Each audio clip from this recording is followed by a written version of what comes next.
DJ মামলায় আরও বিপাকে এবার সাংসদ অভিষেক বন্দ্যোপাধ্যায়। ডিজে মামলায় আরও বিপাকে পড়লেন অভিষেক বন্দ্যোপাধ্যায়।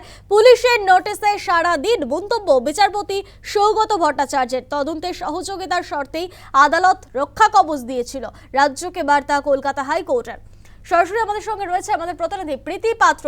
প্রীতি, ডিজে মামলায় আরও বিপাকে পড়লেন অভিষেক বন্দ্যোপাধ্যায়, কি জানা যাচ্ছে? একেবারেই দেখো, ডিজে মামলায় আরও বিপাকে অভিষেক বন্দ্যোপাধ্যায়। বিচারপতি সৌগত ভট্টাচার্য তিনি কিন্তু আজ একেবারে অভিষেক বন্দ্যোপাধ্যায়ের আইনজীবী তাকে প্রশ্ন করেছেন যে রক্ষা কবচ দেওয়া হয়েছে, তারপরেও নমুনা সংগ্রহের জন্য হাজিরা দিতে সমস্যা কোথায়।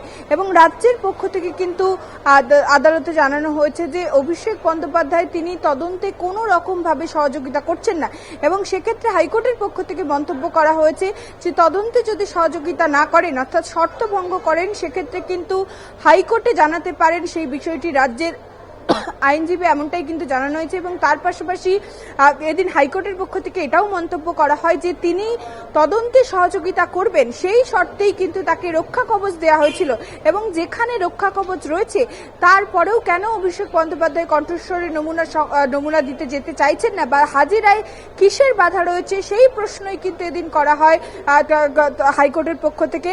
এবং তার পাশাপাশি আমরা জানি আগামীকাল অর্থাৎ 8ই জুলাই কিন্তু অভিষেক বন্দ্যোপাধ্যায় তাকে আবারও সিআইডির পক্ষ থেকে ইতিমধ্যে নোটিশ দিয়ে তাকে বিধাননগর আদালতে কিন্তু তার কণ্ঠস্বরে নমুনা সংগ্রহের জন্য তাকে হাজিরা দেওয়ার নির্দেশ দেওয়া হয়েছে। এবং তার আগেই আজ কিন্তু ফের হাইকোর্টে সেই মামলা ছিল, এবং যেখানেই কিন্তু একেবারে কড়াভাবে বিচারপতি তিনি অভিষেক বন্দ্যোপাধ্যায়ের আইনজীবী তাকে প্রশ্ন করেন যে যেখানে রক্ষা কবচ দেওয়া হয়েছে এবং এই শর্তে রক্ষা কবচ দেওয়া হয়েছিল যে তদন্তে তিনি সহযোগিতা করবেন, এবং তারপরেও হাজিরা দেওয়ার সমস্যা কোথায় রয়েছে, এবং রাজ্যকে নির্দেশ যদি শর্ত ভঙ্গ করেন অভিষেক বন্দ্যোপাধ্যায় সেক্ষেত্রে কিন্তু রাজ্য আদালতে আর্জি জানাতে পারেন, এমনটাই কিন্তু রাজ্যকে নির্দেশ দেওয়া হচ্ছে। অর্থাৎ কোথাও না কোথাও আগামীকাল অভিষেক বন্দ্যোপাধ্যায় তিনি যদি বিধাননগর আদালতে কণ্ঠস্বরে নমুনা দেওয়ার জন্য হাজিরা না হয়, সেক্ষেত্রে কিন্তু তার বিরুদ্ধে কড়া ব্যবস্থা নেওয়া হতে পারে, এমনটাই কিন্তু একটা আশঙ্কা প্রকাশ করা হচ্ছে।